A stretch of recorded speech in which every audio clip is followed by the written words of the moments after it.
მოგესალმებით მეგობრებო, ვაგრძელებთ ჩვენი ლექციების ციკლს 10 ქართული ბესტსელერი. ლექცია თუ საუბარი მე-7 ზაზა ბურჭულაძე ადიბასი. ხა ტრადიციულად ამ ჩვენ საუბარს ასევე შესავლით დავიწყებ, მცირე შესავლით. ეს წიგნი შეიძლება განვიხილოთ განსხვავებით ამ 10 წიგნიდან ეს წიგნი ისეთ კატეგორიას ეკუთვნის, რომ შეგვიძლია მხატვრულადაც განვიხილოთ და როგორც ბესტსელერი ისედაც განვიხილოთ და ორივე მხრივ ვეცდები რომ განვიხილოთ, მაგრამ რახან ჩვენი ძირითადი მიმართულება მაინც რატო გახდა ეს წიგნი ბესტსელერი, ესა თუ ის წიგნი ამ შემთხვევაში ადიბასის ზაზა ბურჭულაძის, მაინც ვეცდები რომ ძირითადად მის ბესტსელერულ მხარეზე ვისაუბრო. ამისთვის ახლა უნდა დაუბრუნდეთ ცოტა შორეულ წარსულში და ვთქვათ, რომ ლიტერატურას თავისი დასაბამიდან ყოველთვის ახლავს გარკვეული სკანდალი. სკანდალი შეიძლება, სინონიმად შეიძლება ვთქვათ, ორი სიტყვა ვიხმაროთ, ფათერაკი და შარი. რომ მოხვდები ხანდახან ფათერაკში და შარში შენი ნაწერის გამო. ეს ახლა არ არის ახალი ამბავი, ევრიპიდე რო გავიხსენოთ, უკვე საკმარისია და ასე შემდეგ ამოვყვეთ და ბევრი სკანდალი ყოფილა ლიტერატურაში და რა თქმა უნდა ხმაური უწყობს ტექსტით დაინტერესებას და მის გაყიდვას ხელს. ხო, ანუ ჩვენ ამ შემთხვევაში ზაზა ბურჭულაძის ადიბასის შემთხვევაშიც გვაქვს, როგორც ვთქვი, ტექსტს აქვს თავისი მხატვრული ღირებულება, უდაოდ, მაგრამ თუ ეს ტექსტი და რატომ თუ გახდა ბესტსელერი, გახდა მხოლოდ ძირითადად და ალბათ მხოლოდ უფრო სწორი სიტყვა იყო სკანდალის გამო. ეხლა თავისთავად ლიტერატურაში სკანდალი შეიძლება მოხდეს ალბათ მინიმუმ ორი გზით. გააზრებულად შეხვიდეს სკანდალში და უნებურად მოხდეს სკანდალში, როდესაც შენ ეს საერთოდ არ ქონდა ჩაფიქრებული, მაგრამ უცებ ისეთი ვითარებათა და დროის და სივრცის კავშირი ისე შეიკრას, რომ შენ წინააღმდეგ ამხედრდეს ხალხი. თუმცა ეს საერთოდ არ იყო შენი მიზანი, მე პირადად მოვხვედრილ ვარ ესეთ რაღაცაში, აბსოლუტურად შეუგნებლად ჩანაფიქრის გარეშე და რო გითხრათ სასიამოვნოა, არ არის სასიამოვნო იმ უბრალო მიზეზის გამო, რომ სკანდალის დროს ტექსტი კარგავს თავისთავად ღირებულებას და მნიშვნელობას. სკანდალი შეიძლება დაემართოს ეს ფათერაკი და შარში გაეხვას, ესე ვთქვათ, აბსოლუტურად მხატვრულად არაღირებული ტექსტი და აბსოლუტურად მეორე მხარეს მხატვრულად ძალიან მაღალი მხატვრული ღირებულების მქონე ტექსტიც. არსებობს ასევე პოლიტიკური სკანდალი, რომელიც უნდა დავასახელო მარტივად, ბორის პასტერნაკი გვახსოვს ჩვენ ალბათ, ექიმი ჟივაგო, თავისთავად ტექსტი სუსტია, რომანსაც ძალიან დიდი მნიშვნელობა არ აქვს, არც ლიტერატურის ისტორიისთვის, მხატვრულად მით უმეტეს და მისი ერთადერთი აი ამ სკანდალის და ნობელის პრემიის მინიჭების და ასე შემდეგ ამ ხმაურის მიზეზი იყო აბსოლუტურად პოლიტიკური, იმიტომ რომ პასტერნაკმა ცადა ამ რომანში რევოლუციის ასე ვთქვათ გადააზრება. თუმცა ძალიან სუსტად. მაგრამ ჩვენი თემა არ არის ახლა ბორის პასტერნაკი, ჩვენი თემა არის ზაზა ბურჭულაძე. რა შეიძლება ახლა ადიბასზე ითქვას? ადიბასი არის ასე ვთქვათ ჩაფიქრებული სკანდალის რომანი. ეს არ არის შემთხვევითი სკანდალი, იმიტომ რომ ეს არ არის ზაზა ბურჭულაძის პირველი სკანდალური წიგნი, თუმცა მე ვთვლი რომ რაღაცა ახალი ეტაპის დასაწყისია თავად მის შემოქმედებაში სუფთა ესთეტიკური თვალსაზრისით, როდესაც მისი ენა გათავისუფლდა ჩემთვის პირადად ძალიან დამღლელი და არაფერს თქველი მეტაფორისტიკასგან, როგორც იყო წინა ტექსტებში. აქ მისი ენა საერთოდ დაიწმინდა და ახლა შაშანი იყო თუ არ ვთვლები თუ შაშალწი, როდესაც გამოქვეყნდა ჩემი აზრით მისი საუკეთესო და ვიტყოდი შესანიშნავი წიგნი ვარდის სურნელი. თუმცა ეს რომანი არ განიხილება, არანაირ სკანდალში ეს რომანი არ მოხვედრილა და შეიძლება ბევრს წაკითხულიც არ აქვს სამწუხაროდ, გირჩევთ რომ წაიკითხოთ, მაგრამ დაუბრუნდეთ ადიბასს. ადიბასი არის პროფესიონალური სკანდალი.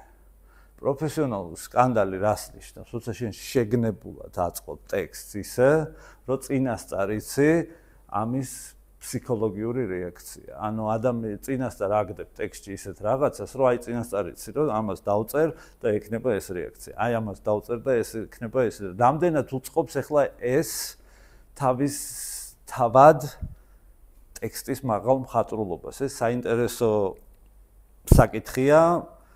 ძირითადად ალბათ არ უწყობს, თუმცა აი ამ წიგნზე უნდა ითქვას, რომ სკანდალი თავისთავად არ აზიანებს ტექსტის სტილისტურ მხარეს.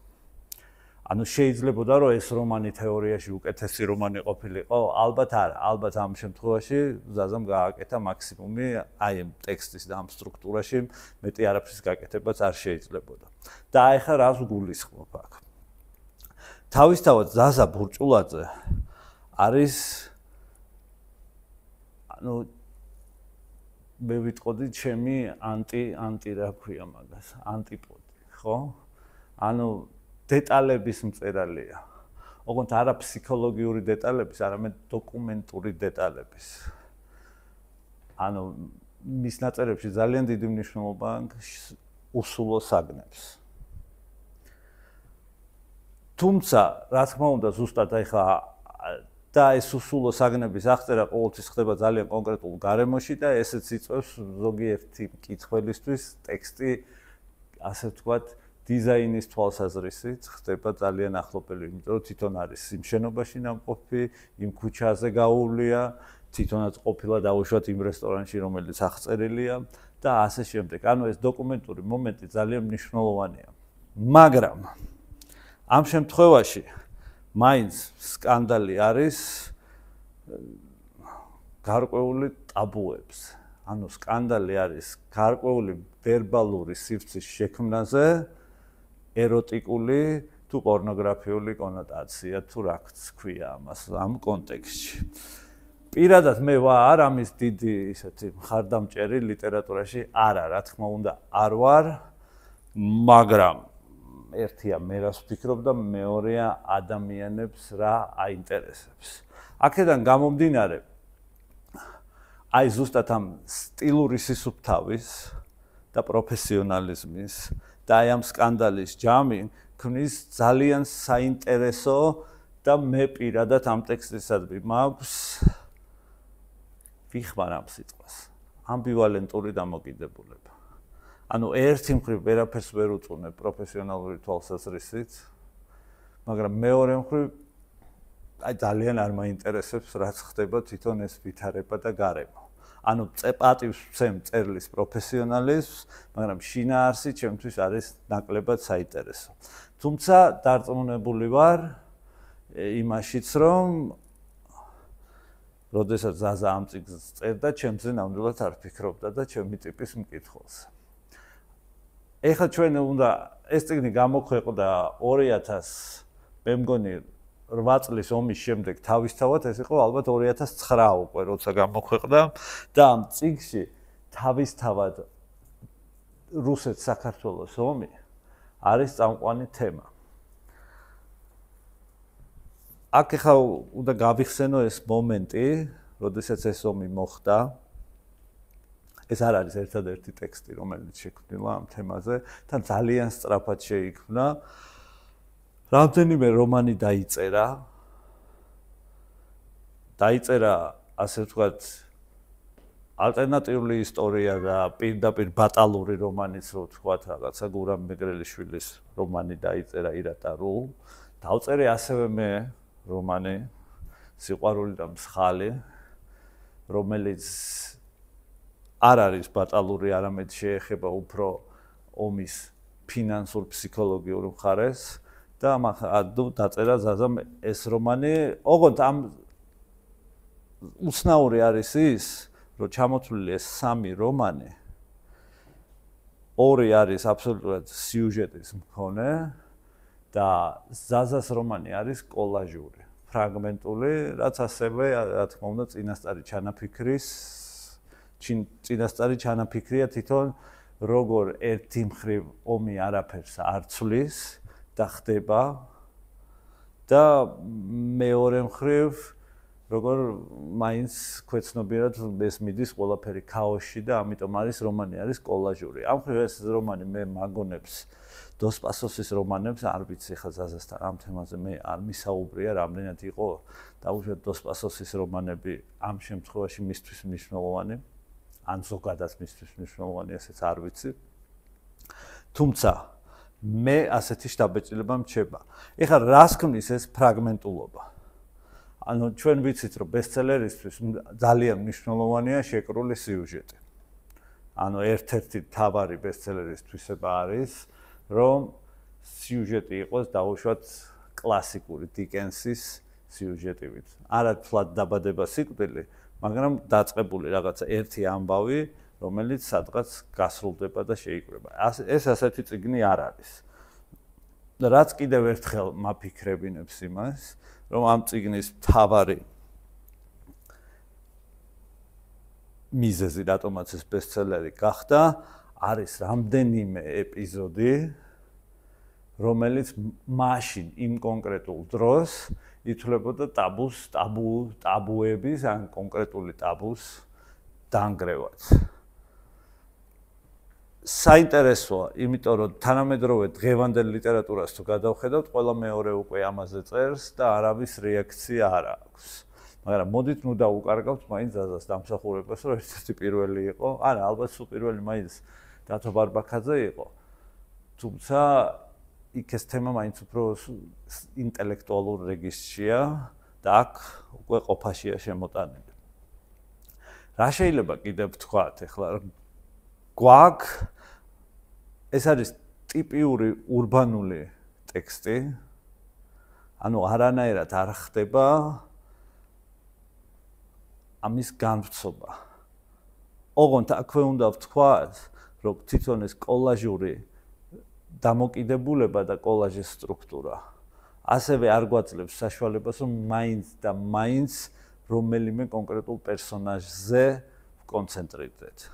არის ეს ტექსტი დაუშვათ ავტობიოგრაფიული, ну ალბათ იმ დონეზე, რა დონეზეც ნებისმიერი ტექსტი ავტობიოგრაფიული, არ მგონია რომ მე არ გავიყვანდი ნამდვილად ამ ავტობიოგრაფიის რაღაც, ანუ ჰენრი მილერის დაუშვათ ტიპის ავტობიოგრაფიაში ან სელინის ტიპის ავტობიოგრაფიაშიც თუნდაც. აქ არის მიზან-მიმართულად გარკვეული ტაბუს სხრევა და მოლოდინი, რაშიც ავტორი არ შეცდა, რომ ამას ვიღაცა დაგმობს და ვიღაცა დაიცავს. ანუ საფუძველშივე ჩადებულია, რომ ამ წიგნს უნდა მოყოლო და ხმაური. და მოყვა კიდეც. თუმცა არა ისეთი დიდი ხმაური, როგორც დაუშვათ შემდეგ მოყვა რაღაცებს ან მანამდე. მაგრამ წიგნი მაინც გაიყიდა და რაც დრო გადის, ან ვერ ვიტყვი, რომ ეს წიგნი იკარგება. ანუ ეს არ არის იმ ტიპის ბესტსელერი, რომ ერთხელ წაიკითხეს, მაგრამ ეს წიგნი ვეღარასდროს ვეღარ გახდება და ვერ გაიმეორებს თავის ბესტსელერობას, ანუ ამ თავგადასავალს. გამომდინარე იქიდან, რომ დღეს ეს წიგნის დაუშვათ ის მხარე, რაც თავის დროს იყო სკანდალური, ისევ ვიმეორებ, განზრახ ჩაფიქრებული, რომ ამას ქონოდა რეაქცია, არაფერი. დღეს ამ წიგნიდან დარჩა მხოლოდ და მხოლოდ სტილი. სტილი, რასაც ჩვენ ვერ უარყოფთ, რომ ეს კარგი ნაწერია და ძალიან პროფესიონალურად გაკეთებული წიგნია. გაკეთებულს განზრახ ხმარობ ამ სიტყვას, იმიტომ რომ ეს არ არის შთაგონებით დაწერილი წიგნი, ეს არის აბსოლუტურად რაციონალური პროფესიონალიზმით შექმნილი წიგნი. თუმცა ვიმეორებ, რომ ზაზას შემოქმედებაში თქვენ თუ იცნობთ ახლა ზაზას შემოქმედებას დასაწყისიდან დღევანდელ დღემდე და მე პირადად ვიცნობ, იმიტომ რომ კოლეგა და ასევე მეგობარი ვიცნობ, ეს წიგნი მართლა გარდამტეხია, რომ სადღაც სხვა ახალი მწერალი გაჩნდა ამ წიგნით. ეხლა მე სანამ ლექციისთვის რომ ემზადებოდი ეს წიგნი არც მქონდა მე ხა დაკითხული ალბათ ბოლო 15 წელი და გადავიკითხე და რა შთაბეჭდილება დამრჩა. აი ისეთი რომ დაუშვათ, ოღონდ აქ დაშვებას უნდა მივყვეთ, იმიტომ რომ მე ვახსენე ვარდის სურნელი ხომ ისი წიგნი ბოლო რომანი და ჩემი რომანსი, ეს უფრო ესეა. ანუ ამ წიგნის, აი ეს წიგნები არის ამ წიგნის გამართლება. მაგრამ რომ მომხდარიყო ისე დაუშვათ, ჩემ თავს რომ კი დაუშვათ, მოვახვედრო ეგეთ მოსამოებაში, რომ ეს არის ბოლო წიგნი, რომელიც მქონოდა ამ ავტორის წაკითხული. რა რეაქცია მექნებოდა დღეს, აი ამ პოზიციიდან ვკითხულობ, რა. თვითონ ის სკანდალი ძალიან მოძველებულია უკვე. ვერავის ვეღარ გააკვირვებ შენ პორნოგრაფიული ელემენტით თანამედროვე ქართულ ლიტერატურაში. ანუ პორნოგრაფია ვეღარ ქმნის სკანდალს. ეს კარგი ამბავია, იმიტომ რომ პირადად ჩემი დამოკიდებულებაა ასეთი, რომ მე მომწონს, როდესაც წერალს ურთულდება სამუშაო. როდესაც მწერალი ხდება იძულებული, რომ მარტივი სკანდალებით ვერ გაძვრება უკვე გამოსავალი აქ აღარ არის და ეს ძალიან ძალიან კარგია. და საბედნიეროდ დღეს ჩვენ აღარ ვართ აი ამ მდგომარეობაში. ეხლა რაც შეიძლება მე ვთქვი, რომ აქ უნდა ვახსენო სტილისტური მხარეც. სტილისტური მხარე რა არის, რომ რატო ვამბობთ, ხო, ერთი მხრივ ხო ძალიან ბუნებრივია ის, რომ ეხლა რა გასაკვირია, რომ მწერალი ნორმალურად უნდა წერდეს, ხო, ეს უნდა ავიღოთ. მაგრამ უნდა გავითვალისწინოთ ეს ეპოქა. ეს არის 2010 წლამდე. ჯერ საქართველოში ლიტერატურისადმი არის საკმაოდ ირონიული და ცინიკური დამოკიდებულება. დღეს თუ კიდე რაღაც საქმეთ აღიქმევა ეს, რომ ვიღაცა ამას სერიოზულად უყურებენ, ვისაც ეს პერიოდი ახსოვს, ყველა დამეთანხმება იმაში, რომ ნუ ეს პროფესია აღიქმეოდა რაღაც არც, ანუ პროზა ძალიან საინტერესო იყო ამ დროის და თითქოს ცდილობდა, რომ გამხდარიყო პროფესიონალური. მაგრამ ამავე დროს ეს არის ის პერიოდი, როცა ჩვენ გვაქვს ანუ ჩვენი კონკურენტები იყვნენ ტელევიზია და ტელევიზიის მიერ შექმნილი რაღაცა რეალობა, რომელიც სხვათა შორის კარგად არის ამ რომანში ასახული და გამოხატული, რა გავლენას ახდენს ტელევიზია ადამიანის ცნობიერებაზე, მაშინ ჯერ კიდევ არ იყო ეს სოციალური ქსელები და რაღაცა და ამიტომ მთელი ეს ყველაფერი ინფორმაცია ეს ყველაფერი მოდიოდა ტელევიზიიდან. ეს რადიოს ტაქსიში გახსოვთ ალბათ იქ რადიო რაღაცა ესეთი რადიო უკდავია, მე ესე მგონია. და სტილისტურად ანუ ეს ის პერიოდია, როცა იმ დროის თანამედროვე ქართულ პროზაში რაღაც დამთავრდა რაღაცა სტილიზება. ანუ ქართული ლიტერატურა გამოვიდა სტილიზაციებიდან, რაც გულისხმობდა თავისთავად რაღაცა არქაული ენის აღორძინებას, ამ არქაული ენის სტილიზაციას და თანამედროვეობაზე მორგების. ამ ხრივ ჩვენ ახლა ვიცით, რომ აკამორჩილაძეს მიუძღვის დიდი წვლილი, ასევე ზურა ქარუმიძეს, სხვადასხვა მხრივ, მაგრამ მე ვიტყოდი მეც მაქვს გარკვეული წვლილი ამ სამარცხვინო საქმეში შეტანილი და სხვათა შორის თავად ზაზა ბურჭულაძესაც თუ გავიხსენებთ მის რომან მინერალურ ჯაზს. მაგრამ ეს იყო რაღაცა მომენტი, რომელიც უნდა გაგვიარა ალბათ ყველას და ვინც იქ ჩარჩა, მისთვის ძალიან სამწუხაროდ. ეს იყო ალბათ რაღაცა დროთა კავშირის აღდგენა, დაკავშირება ძველ საქართველოსთან, ძველ ლიტერატურასთან. ამ ძველი ჩვენი ტრადიციის გაცოცხლება, ამას ჰქონდა თავისთავად ძალიან დადებითი და კეთილშობილური მიზნები თავიდან, მაგრამ შემდეგ ეს გახდა უკვე ძალიან მოსაწყენი და ძალიან ანუ კიჩის და ასე ვთქვათ, ნაგავის დონეზე დავიდა ეს ყველაფერი. ხო და სუსტად ამ პერიოდში ეს არ მომხდარა მარტო ზაზა რაღაცა, ანუ რაღაცა ყველას რო ერთდროულად გაუნათდება, ეგეთი ის არის. თანაბრად არა, მაგრამ ერთდროულად. გაუნათდა ყველას, რომ ჩვენ უნდა დაუშვებულიყავით მიწაზე და ენას უნდა მიეღო ის სახე, რა სახითაც ის არსებობდა დღეს. იმ მომენტში. და ეს იყო ძალიან სწორი გადაწყვეტილება და ამ ხრივ ეს რომანი ძალიან მნიშვნელოვანია, იმიტომ რომ ამ ახალ ენასთან, ანუ აწმოში და დღევანდელ დღეში დაბრუნებაში მიუხედავად იმ სკანდალური თავის დროის შინაარსისა, სტილისტურად აი შეხედეთ ამ რომანს წაიკითხეთ და მიხვდებით, რომ ის ენა, რომელზეც დღეს ქართული ლიტერატურა მეტყველებს, შეიქმნა ზუსტად 2000-იანი წლების სადღაც შუა ნაწილში.